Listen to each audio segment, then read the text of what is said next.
right. Calling in from Virginia today, and we'll kick off here in just a second as the room loads up. See who's with us. Amelia. Keep going. So we'll give it just about a minute or two to get everybody seated. All right. All right, Allison, looking forward to rolling this class out as well. It's nice and sunny in Virginia today.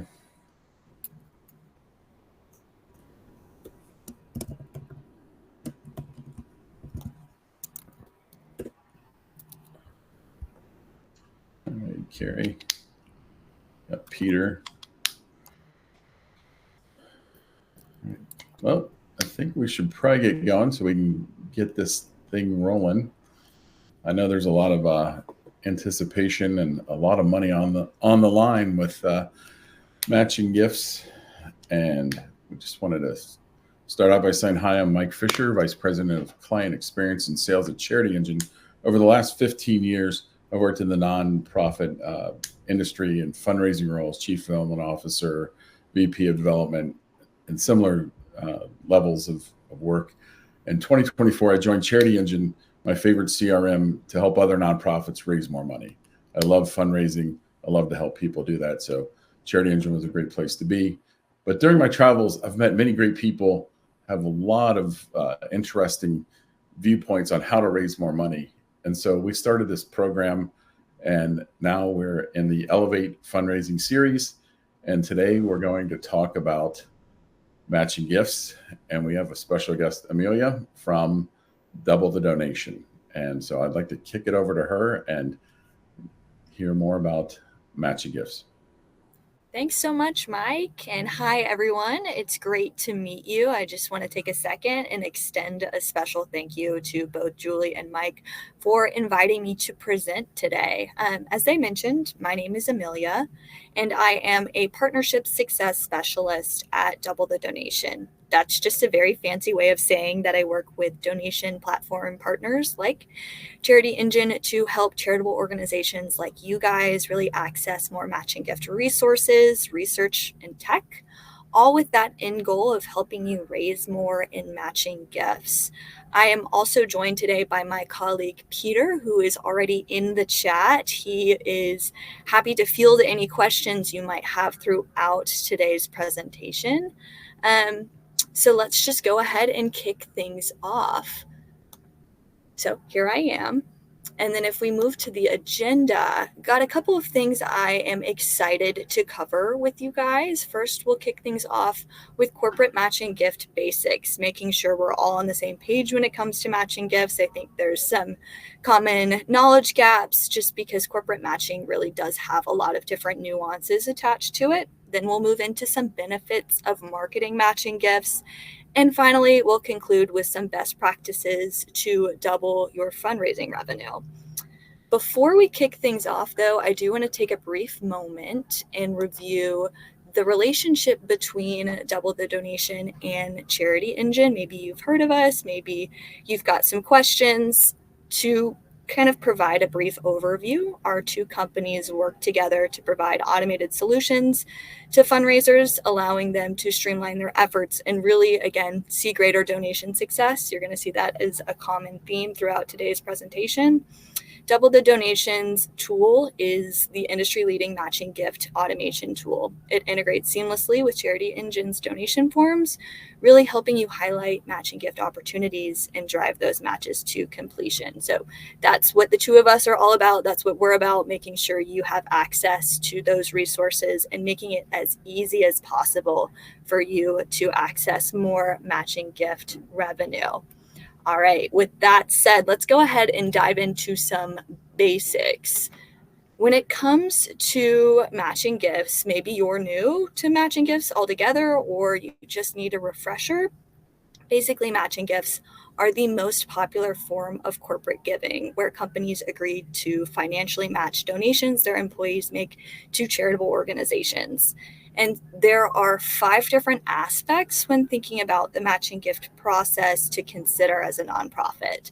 Maybe you've heard of some of these, maybe Some of these are completely new. I just want to make sure we're all on the same page. So the first one listed here is institution eligibility. If you are a registered 501c3, you are more than likely eligible. The only two exceptions would be strictly political organizations or strictly religious organizations that have sort of no philanthropic arm attached to them. So that would mean you're eligible to receive gift matches. Second one on this list is match ratio, which defines the amount a company will match for each contribution. Commonly, we see companies matching at a 1-to-1, but there are more companies pushing to a 2-to-1 ratio. This would mean that if an employee gave $50 with a company match ratio of 1-to-1, their company would also give $50, which results in a total donation of $100. You think about that over your entire donor base, and I'm sure you're running with the opportunities to double your existing donations. Next on our list is employee eligibility. This can differ company to company as well. There's some companies that offer matching gift opportunities to full-time employees. There's some companies that offer matching gift opportunities to part-time employees and even retirees. Another notable example here would be that companies offer opportunities to the spouses of employees. Again, it differs per company. Next, we have gift amount. This defines the maximum or minimum donation amount a company will match, which often depends on the size of the company. For instance, a company may only match donations of at least $25 and at most $1,000, right? So if an employee gives $10, usually it's not match eligible, but if it falls within that range, it is. Lastly, we have program deadlines. These indicate how long a donation is eligible to be matched. Most common deadlines would be at the end of the calendar year or a set number of months following a donation. These guidelines, again, they're specific to each company and they're subject to change. And some good news here is that a lot of companies are offering even more matching gift programs, which comes in the form of higher maximums. So they're going to match up to $2,000 maybe, or higher match ratios, that 2-to-1 ratio I already mentioned. So maybe you're wondering how common are matching gifts and what impact can they really have for your organization. This next slide here pictures the matching gift industry. And when you look at it as a whole, really, there's 70% of Fortune 500 companies that offer corporate matching gift programs. This translates to over 26 million individuals who work for companies that offer them. So though these programs are, you'll see there's everyone really listed, from banking to retail to food and beverage companies. They're all on the same page when it comes to giving employees access to matching gifts, meaning that these opportunities truly are everywhere. And another note I will say is that both employees and customers expect their companies to give back. If you'll recall how I defined matching gifts as the most popular form of corporate giving really falls under corporate social responsibility, which is basically a company's way of showing they care about the causes that their employees and their customers care about. And matching gifts are often the easiest way for them to provide evidence that they do care and they're going to support those causes, whether that be supporting a homeless shelter or environmental cause. It's the best way for them, I guess, for lack of a better term, to really put their money where their mouth is when it comes to providing an example. So here I'd like to take a quick moment and pause and take a quick poll just to gauge where everyone is with matching gifts. So what's the biggest challenge you've had with matching gifts?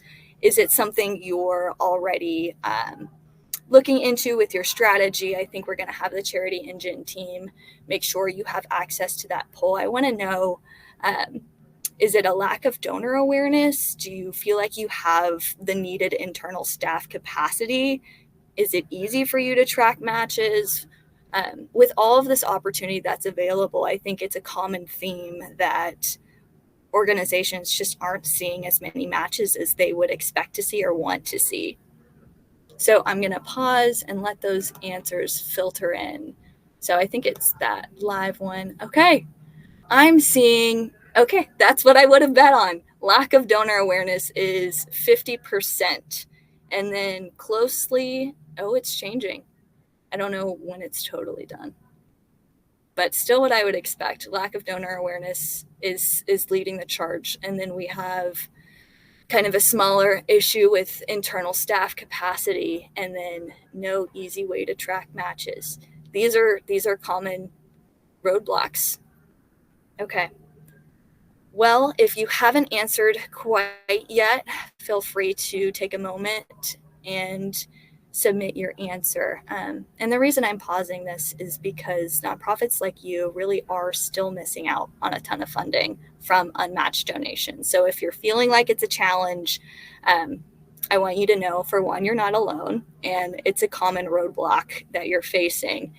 And to really picture this, basically 4 to 7 billion in potential corporate matching gift revenue goes unclaimed annually.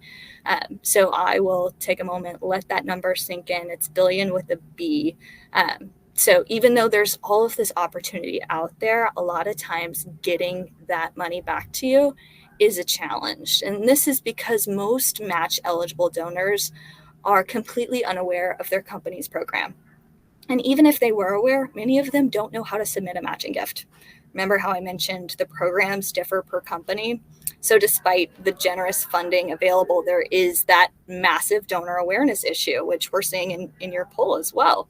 This makes sense because an employee at Home Depot, if you're a new employee there, it's likely that matching gifts are covered on page 22 of the onboarding handbook and then never mentioned again. So by the time you go to donate to a cause you really care about, you've completely forgotten about this opportunity. So what can you do about it? We've talked about donor awareness. We're not quite sure. What we recommend is marketing matching gifts so that you can educate and empower your donors to submit your request. So this is going to be our second and final poll of the presentation. And I just want to get a sense of how you guys are doing when it comes to marketing matching gifts. Does your organization actively promote them? Yes, no, sort of, do not know how. How are you guys doing with that? So I'll take a brief moment, let you answer that final poll, and we can look at the votes that are coming in.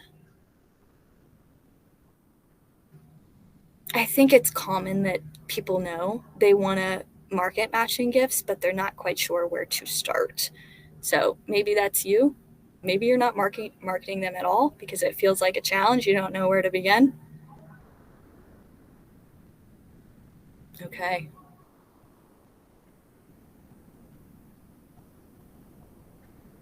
So I'm seeing that most people are falling under the occasionally. They occasionally market matching gifts. Haven't seen anybody regularly market matching gifts. Interesting. Well, that is our number one recommendation to close that donor awareness gap. So here's why. There are several reasons when it comes to the benefits of marketing matching gifts that actually touch just regular donation amounts too. So really 84% of donors are more likely to donate in the first place if they know their gifts can be matched, which this is really powerful, guys, because a donor really on the fence about giving in the first place can be compelled to give if they knew their gift would go twice as far.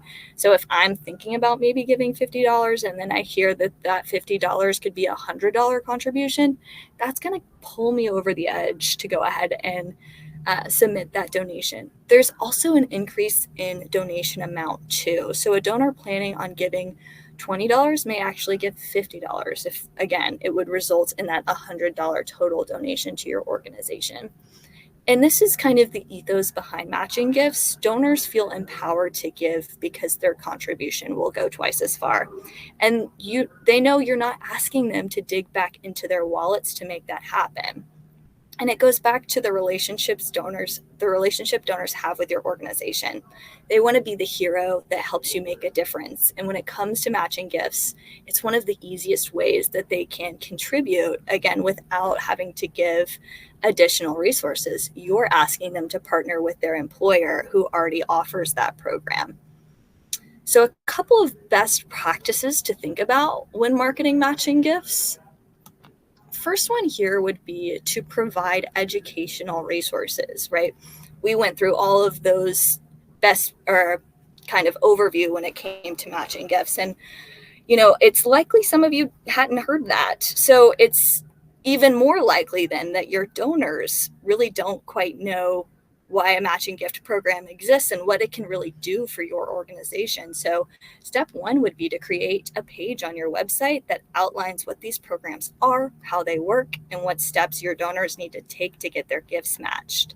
Another awesome note would be to include providing information on how matching gifts can make a tangible difference for you.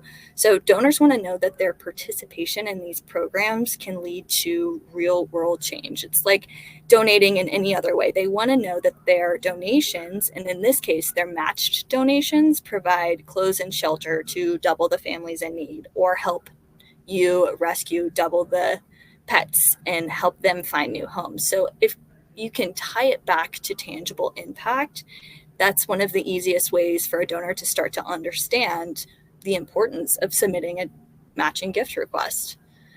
Another best practice to consider is to use matching gift insights to guide your solicitation. So you have your own donor stewardship strategy already in place when it comes to making sure your major donors, recurring donors, and new donors feel welcomed by your organization. You can very easily interject matching gift insights into those conversations.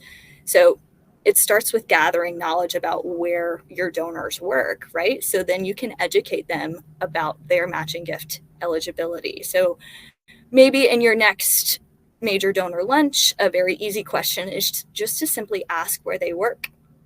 From there, you can use tools like Double the Donation search tool, or even just look up online to get an understanding of that specific company's program and make sure that they have everything that they need to submit a request.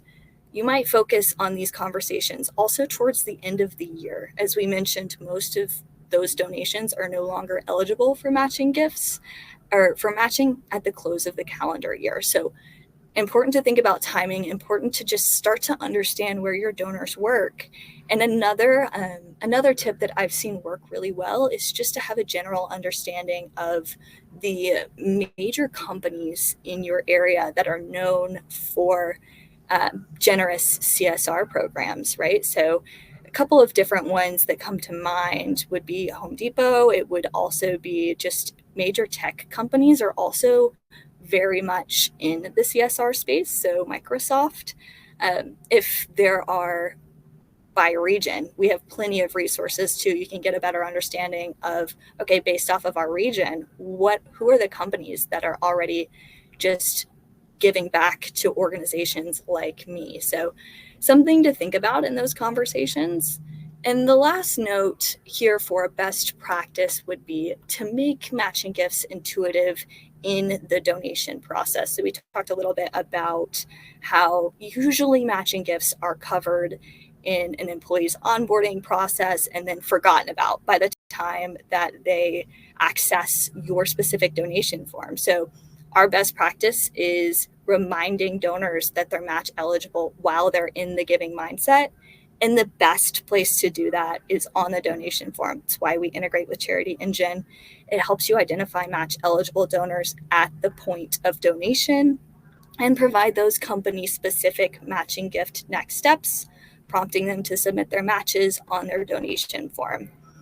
If you're not quite sure if you're ready for Double the Donation either, it's also a great place just to ask, are you eligible for matching gifts? And then prompt donors to go ahead and look up their company's program.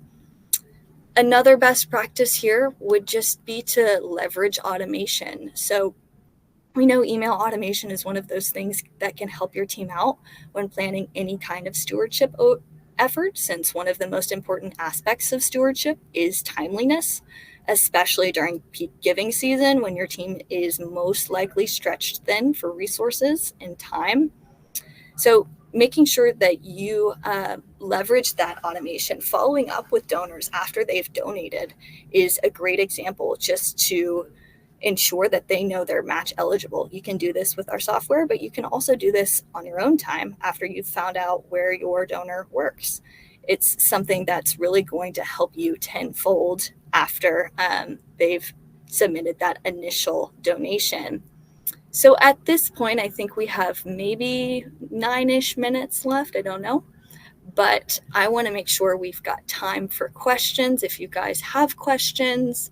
And I also just want to say again, thank you so much for having me. My email's on here. And if you're curious about what Double the Donation and CharityEngine, our integration, can do for you, I would encourage you, scan this QR code. You can get on a call with our team. We'll show you a quick demo and give you just a recommended pricing subscription based off of your size. Ask any questions related to our tech, and we can get those answered for you.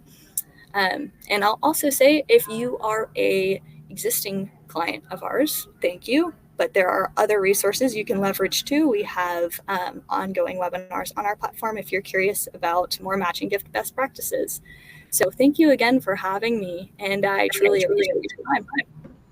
Thanks, Amelia. That's great. We do have a few questions, and one of them was CSR's corporate social responsibility. I know some people are newer to that, so that's the acronym we're kind of throwing around there. And what if you're brand new to either fundraising or matching gifts? What would be like a couple places to start? Maybe 1 or 2 or 3 spots. How would you start your program?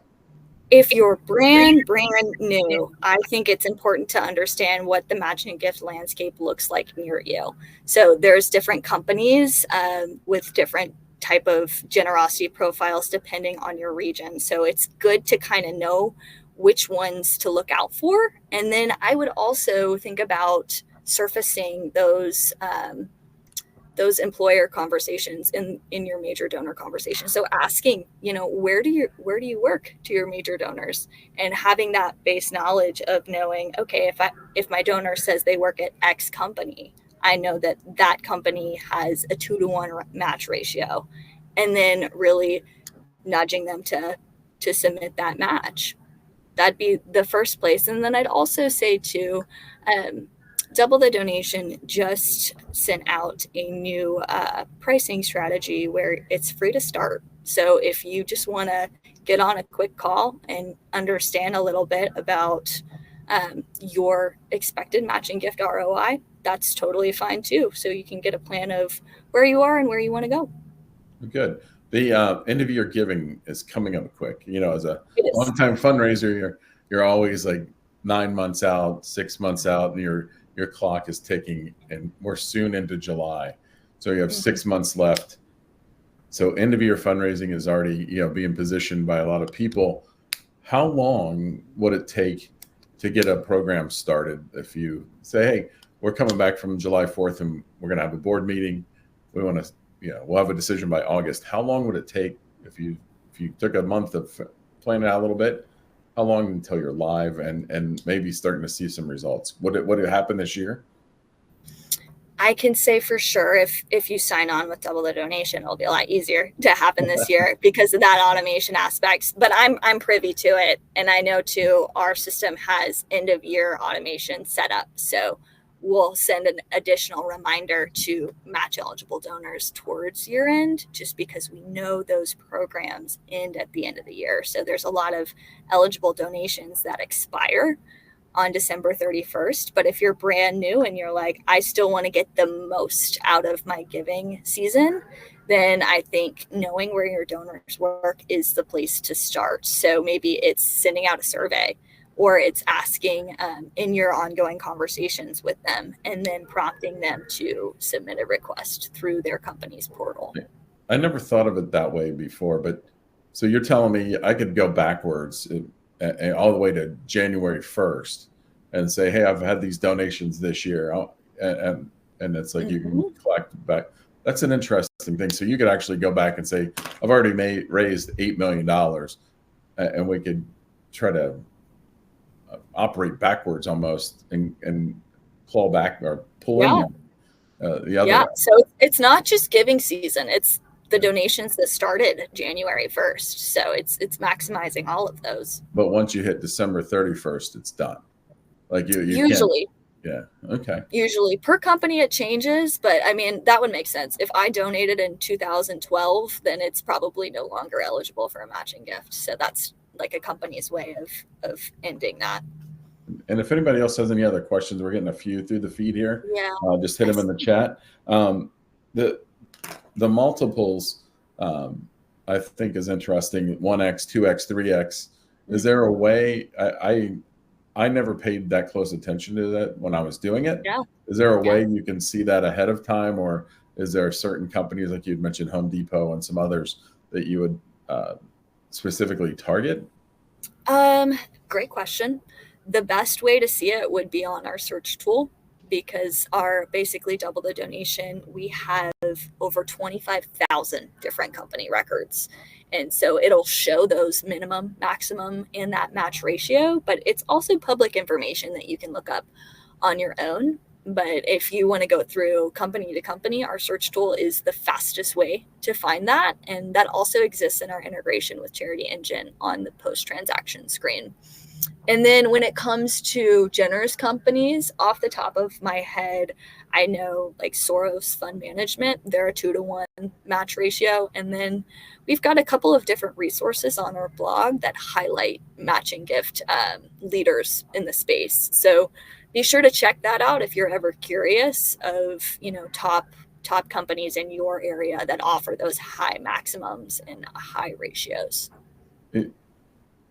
Earlier, the biggest obstacle that you challenged that you had pointed out, or that was voted on, was lack of donor awareness. Is there one or two things they could do, even outside of your program, like, hey, this is what you could do immediately to get some results or to get your program moving? Is there anything you? Yeah.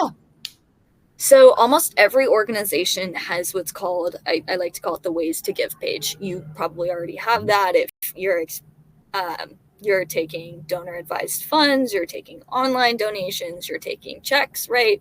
You can add a matching gift section to your Ways to Give page. And that's just a really easy win for you to be able to route donors to learn more about their company and kind of begin that curiosity and kick that conversation off. I see a question in here too that I'd love to address. It's is it appropriate to market matching gifts when thanking a donor for their contribution? Great question by Kate. I understand the spirit of that question, because you're like, man, I'm asking them to do one more thing after they've already given. And I would kind of counter that with, well, you can thank them, obviously, absolutely thank them. It's so kind that they donated to your cause, but I think it's informing them and empowering them to make their gifts go twice as far. And the beauty of matching gifts is you're not asking them to donate. You're asking them to partner with their company that already has a set amount set aside in their budget to support organizations like yours. So it's more of that, let me give you the tools you need to make your gift go further. All right. Well, we have just another moment, and I had a note from Dave here. If you put a button like the double the donation on your donation form, does that have a driving effect? How does that work? Or do you have any statistics on that? Yeah. A driving effect, meaning does it drive money? Everybody wants money. Yeah. Yeah. It absolutely does. And there's that email automation aspect too, to consider. Our email open rates are also through the roof when it comes to automated matching gift emails for donors that have entered their companies and for donors that maybe we don't know their company yet. So a lot of donors will interact with that following the donation, just because it's an opportunity for them to make their donation go twice as far. And a lot of it is, pure curiosity. What if my company does offer a program? What would that look like? And then all of a sudden they're directed to their company's portal. So if they were to enter Johnson & Johnson, they could select go to the matching gift portal and then go ahead and submit their request. So it's a really quick process, but it is one that we see a lot of movement with. All right. Well, that gets us to the end of our time here. And Amelia and Peter, thanks for joining us. Really was an interesting conversation. Hopefully this will get some more money flowing. Some of that $4 billion that's left on the table this year. 4 to 7, Mike. That's a shocking number, Yeah. I'll just take $1 billion and I'll be happy. Yeah. So thanks, everybody. Yeah. Thank you all. All right. I appreciate your time. Have a wonderful rest of your day. Thank you.